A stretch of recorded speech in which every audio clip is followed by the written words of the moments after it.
നമസ്കാരം. ബ്രൈറ്റ് ബിഗിനേഴ്സിലേക്ക് ഏവർക്കും വീണ്ടും സ്വാഗതം. ഇന്ത്യൻ കോൺസ്റ്റിറ്റ്യൂഷൻ പാർട്ട് 3 ആർട്ടിക്കിൾ 12 മുതൽ 35 വരെയുള്ള ഫണ്ടമെൻ്റൽ റൈറ്റ്സിലെ റൈറ്റ് ടു ഫ്രീഡം, ആർട്ടിക്കിൾ 19 മുതൽ 22 വരെയുള്ള റൈറ്റ് ടു ഫ്രീഡം എന്ന ഭാഗമാണ് ഇന്നത്തെ ക്ലാസ്സിൽ നമ്മൾ ഡിസ്കസ് ചെയ്യാൻ പോകുന്നത്. ആർട്ടിക്കിൾ 19 മുതൽ 22 വരെയുള്ള ഭാഗം പേഴ്സണൽ ലിബർട്ടീസുമായിട്ട് ബന്ധപ്പെട്ടിട്ടുള്ള ആർട്ടിക്കിൾസ് ആണ്. ഇതിനെ ഫണ്ടമെൻ്റൽ റൈറ്റ്സിൻ്റെ ബാക്ക് ബോൺ ആയിട്ടാണ് പറയപ്പെടുന്നത്.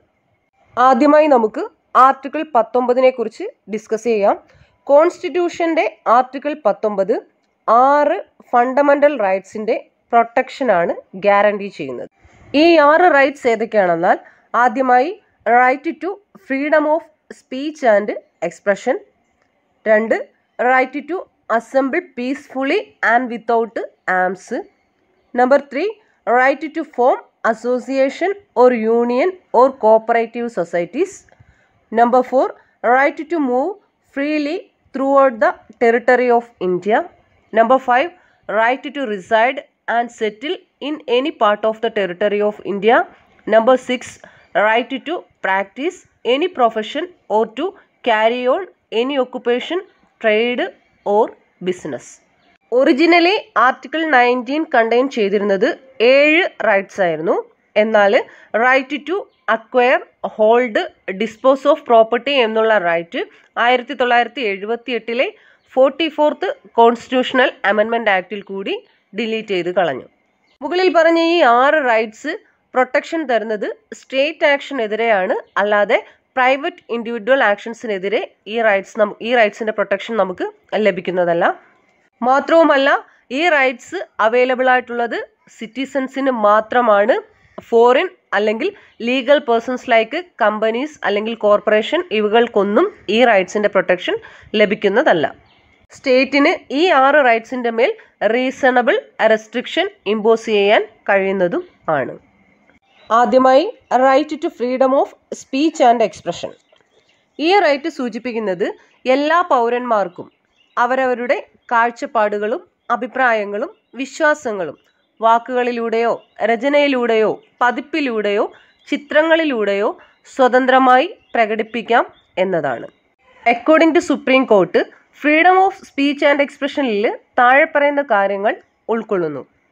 ഒരാൾക്ക് അയാളുടെ സ്വന്തം ആശയങ്ങൾ അല്ലെങ്കിൽ മറ്റുള്ളവരുടെ ആശയങ്ങൾ പ്രചരിപ്പിക്കുന്നതിനുള്ള അവകാശം, പ്രസിദ്ധീകരണ സ്വാതന്ത്ര്യം, വാണിജ്യപരമായ പരസ്യങ്ങൾക്കുള്ള സ്വാതന്ത്ര്യം, ടെലഫോൺ സംഭാഷണം ടാപ്പ് ചെയ്യുന്നതിനെതിരെയുള്ള അവകാശം, സംപ്രേഷണത്തിനുള്ള അവകാശം, അതായത് ഗവൺമെൻറ്റിന് ഇലക്ട്രോണിക് മീഡിയയിൽ മൊണോപ്പൊളി ഇല്ല, ഒരു രാഷ്ട്രീയ പാർട്ടിയോ സംഘടനയോ ആഹ്വാനം ചെയ്യുന്ന ബന്ദിനെതിരെയുള്ള അവകാശം, ഗവൺമെൻറ്റിൻ്റെ പ്രവർത്തനങ്ങളെക്കുറിച്ച് അറിയുവാനുള്ള അവകാശം, നിശബ്ദതയ്ക്കുള്ള അവകാശം, ഒരു ന്യൂസ് പേപ്പറിന് സെൻസർഷിപ്പ് ഏർപ്പെടുത്തുന്നതിനെതിരെയുള്ള അവകാശം, പരസ്യവികാര പ്രകടനം, പിക്കറ്റിംഗ് എന്നിവയ്ക്കുള്ള അവകാശം. എന്നാൽ സമരം ചെയ്യാൻ അവകാശമില്ല. ഇത്രയും കാര്യങ്ങളാണ് right to freedom of speech and എക്സ്പ്രഷനിൽ ഉൾപ്പെടുത്തിക്കൊണ്ട് സുപ്രീം കോടതി പറഞ്ഞിട്ടുള്ള കാര്യങ്ങൾ. ഇനി താഴെ പറയുന്ന ഗ്രൗണ്ടിൽ സ്റ്റേറ്റിന് freedom of speech and expression എന്നുള്ള റൈറ്റിന് മേൽ റീസണബിൾ റെസ്ട്രിക്ഷൻസ് ഏർപ്പെടുത്താം. അതായത് ആദ്യമായിട്ട് ഇന്ത്യയുടെ പരമാധികാരവും സമഗ്രതയും നിലനിർത്തുന്നതിന് വേണ്ടിയിട്ട്, അപകീർത്തി ഉണ്ടാകാതിരിക്കാൻ വേണ്ടിയിട്ട്, കോർട്ടലക്ഷ്യം ഉണ്ടാകാതിരിക്കാൻ വേണ്ടിയിട്ട്, സഭ്യതയുടെയും സദാചാരത്തിൻ്റെയും ഗ്രൗണ്ടിൽ രാജ്യസുരക്ഷ മാനിച്ചുകൊണ്ട് വിദേശ രാജ്യവുമായി സൗഹാർദ്ദം നിലനിർത്തുന്നതിന് വേണ്ടിയിട്ട്, അതുപോലെ തന്നെ നിയമലംഘനത്തിന് ഹേതുവാകാതിരിക്കാൻ വേണ്ടിയിട്ടും ക്രമസമാധാനത്തിന് വേണ്ടിയിട്ടുമൊക്കെ ഈ right to freedom of speech and expression എന്നുള്ള റൈറ്റിന് മേൽ സ്റ്റേറ്റിന് റീസണബിൾ റെസ്ട്രിക്ഷൻസ് ഏർപ്പെടുത്താം. ഫ്രീഡം ഓഫ് അസംബ്ലിയാണ് അടുത്തത്. അതായത് സമ്മേളനത്തിനുള്ള സ്വാതന്ത്ര്യം. എല്ലാ പൗരന്മാർക്കും ആയുധങ്ങൾ കൂടാതെ സമാധാനപരമായി ഒത്തുകൂടുന്നതിനുള്ള അവകാശമുണ്ട്. അതായത് പബ്ലിക് മീറ്റിങ്ങുകൾ വിളിച്ചു കൂട്ടുവാനും പരസ്യ പ്രചാരണം നടത്തുവാനും ഘോഷയാത്ര നടത്തുവാനുമുള്ള അവകാശം പബ്ലിക്കിനുണ്ട്, അതായത് എല്ലാ പൗരന്മാർക്കും ഉണ്ട്.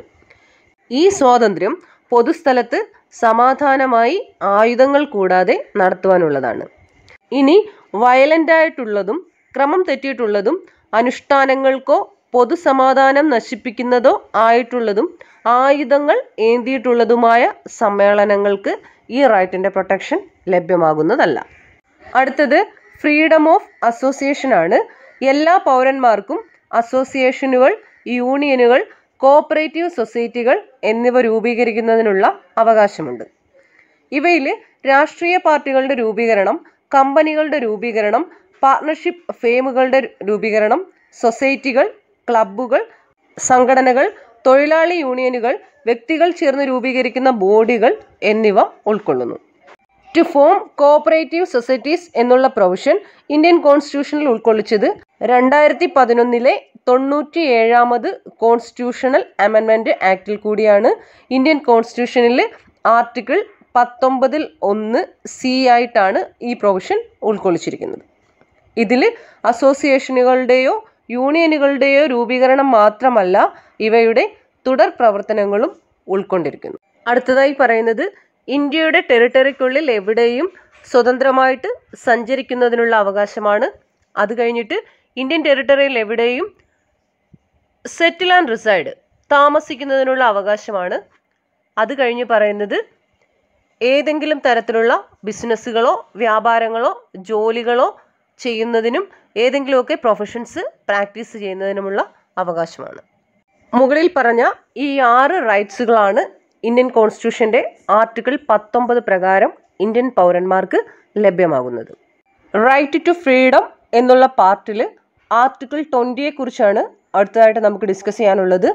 ആർട്ടിക്കിൾ 20 പറയുന്നത് protection in respect of conviction of offences എന്നതിനെ കുറിച്ചാണ്.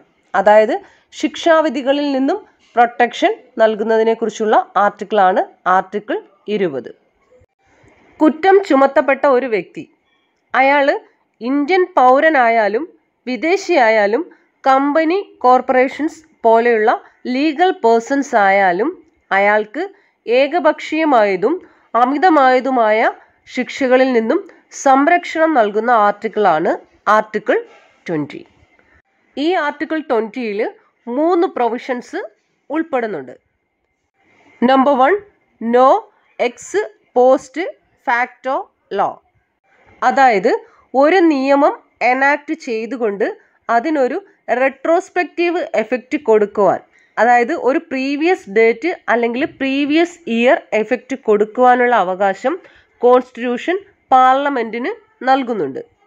അതായത് ആ നിയമത്തിന് ഒരു പ്രീവിയസ് ഡേറ്റ് അല്ലെങ്കിൽ പ്രീവിയസ് ഇയർ മുതലുള്ള ഇഫക്റ്റ് കൊടുക്കുവാനുള്ള അവകാശം കോൺസ്റ്റിറ്റ്യൂഷൻ പാർലമെൻറ്റിന് നൽകിയിട്ടുള്ളതാണ്.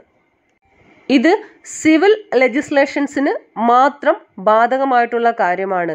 ക്രിമിനൽ ലെജിസ്ലേഷൻസിന് റെട്രോസ്പെക്റ്റീവ് എഫക്റ്റ് കൊടുക്കാൻ പാടില്ല. അതായത് ഒരാൾ ഒരു കുറ്റം ചെയ്താൽ അയാൾ കുറ്റം ചെയ്യുന്ന സമയത്ത് നിലവിലുള്ള നിയമപ്രകാരം മാത്രമേ അയാളെ ശിക്ഷിക്കാൻ പാടുള്ളൂ എന്നതാണ് ആർട്ടിക്കിൾ 20ൽ പറയുന്നത്. അതുപോലെ തന്നെ അയാൾ ഒഫൻസ് ചെയ്യുന്ന സമയത്ത് നിലവിലുള്ള നിയമം അനുശാസിക്കുന്നതിനേക്കാൾ കൂടിയ പിഴ ചുമത്താനും പാടില്ല എന്ന് ആർട്ടിക്കിൾ 20ൽ പറയുന്നുണ്ട്. രണ്ടാമത്തെ പ്രൊവിഷൻ നോ ഡബിൾ ജിയോപാഡി എന്നുള്ളതാണ്. അതായത് ഒരു വ്യക്തിയെയും അയാൾ ചെയ്ത ഒരു കുറ്റത്തിനുമേൽ ഒന്നിലധികം തവണ പ്രോസിക്യൂട്ട് ചെയ്യുവാനോ ശിക്ഷിക്കപ്പെടുവാനോ പാടില്ല എന്നുള്ളതാണ്. ഈ പ്രൊട്ടക്ഷൻ ഓഫ് ഡബിൾ ജിയോപാഡി ഒരു കോടതിയിലോ അല്ലെങ്കിൽ ജുഡീഷ്യൽ ട്രിബ്യൂണലിലോ ഉള്ള പ്രൊസീഡിങ്സിന് മാത്രം ലഭിക്കുന്നതാണ്.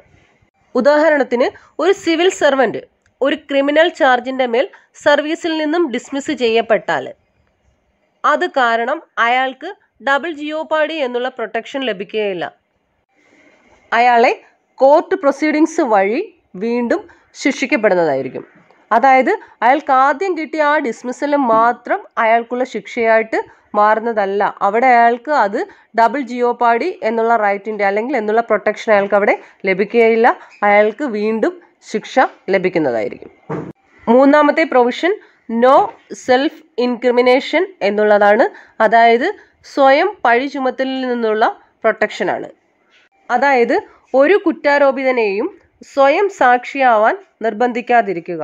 അതായത് ഒരാളെ നിർബന്ധിച്ച് കുറ്റം സമ്മതിപ്പിക്കാതിരിക്കുക എന്നുള്ളതാണ്. പ്രൊട്ടക്ഷൻ അഗൻസ്റ്റ് സെൽഫ് ഇൻക്രിമിനേഷൻ എന്നത് ഓറൽ എവിഡൻസിനും ഡോക്യുമെൻ്ററി എവിഡൻസിനും ബാധകമാണ്. പക്ഷേ ഇതൊരിക്കലും മെറ്റീരിയൽ ഒബ്ജക്ട്സ് നിർബന്ധിച്ച് പ്രൊഡ്യൂസ് ചെയ്യിപ്പിക്കുന്നതിനും thumb impression, specimen signature, blood specimen എന്നിവ ആവശ്യപ്പെടുന്നതിനും ശരീര പരിശോധന നടത്തുന്നതിനും ബാധകമല്ല. ഇനി ഈ പ്രൊട്ടക്ഷൻ ക്രിമിനൽ പ്രൊസീഡിങ്സിൽ മാത്രം ലഭിക്കുന്നതാണ്. സിവിൽ പ്രൊസീഡിങ്സിലും അല്ലെങ്കിൽ ക്രിമിനൽ നേച്ചറിൽ അല്ലാത്തതുമായ പ്രൊസീഡിങ്സിലും ഈ പ്രൊട്ടക്ഷൻ ലഭിക്കുന്നതല്ല. അവസാനമായിട്ട് ഈ പ്രൊട്ടക്ഷൻ അഗൻസ്റ്റ് സെൽഫ് ഇൻക്രിമിനേഷൻ എന്ന ഇമ്മ്യൂണിറ്റി പ്രിവെൻറ്റീവ് ഡിറ്റൻഷൻ്റെ കാര്യത്തിലോ ഒരു വ്യക്തിയിൽ നിന്നും സെക്യൂരിറ്റി ഡിമാൻഡ് ചെയ്യുന്ന കാര്യത്തിലോ ക്ലെയിം ചെയ്യാൻ പാടില്ല. ക്രിമിനൽ ലോയുടെ കർദിനാൾ പ്രിൻസിപ്പൾ എന്തെന്നാൽ കുറ്റം തെളിയിക്കപ്പെടുന്നത് വരെ കുറ്റാരോപിതനെ ഇന്നസെൻ്റായി അംഗീകരിക്കുക എന്നുള്ളതാണ്. കുറ്റം തെളിയിക്കുക എന്നത് പ്രോസിക്യൂഷൻ്റെ ഡ്യൂട്ടിയും ആണ്. ഇത്രയും കാര്യങ്ങളാണ് ആർട്ടിക്കിൾ 20 കുറിച്ച് പറയാനുണ്ടായിരുന്നത്. ആർട്ടിക്കിൾ 20 പ്രകാരം ലഭിക്കുന്ന പ്രൊട്ടക്ഷനുകളിലുള്ള 3 പ്രൊവിഷൻസ് ആണ്.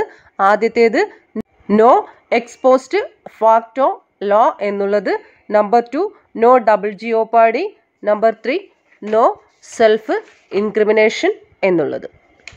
ഇന്ത്യൻ കോൺസ്റ്റിറ്റ്യൂഷൻ പാർട്ട് 3 ഫണ്ടമെൻ്റൽ റൈറ്റ്സിലെ റൈറ്റ് ടു ഫ്രീഡം എന്ന ഭാഗത്തിലുള്ള ആർട്ടിക്കിൾ 21 കുറിച്ചും 22 കുറിച്ചും നമുക്ക് തുടർന്നുള്ള ക്ലാസ്സുകളിൽ ഡിസ്കസ് ചെയ്യാം. ഇത്രയും കാര്യങ്ങൾ പറഞ്ഞുകൊണ്ട് ഇന്നത്തെ ക്ലാസ് ഇവിടെ അവസാനിപ്പിക്കുകയാണ്. Thank you.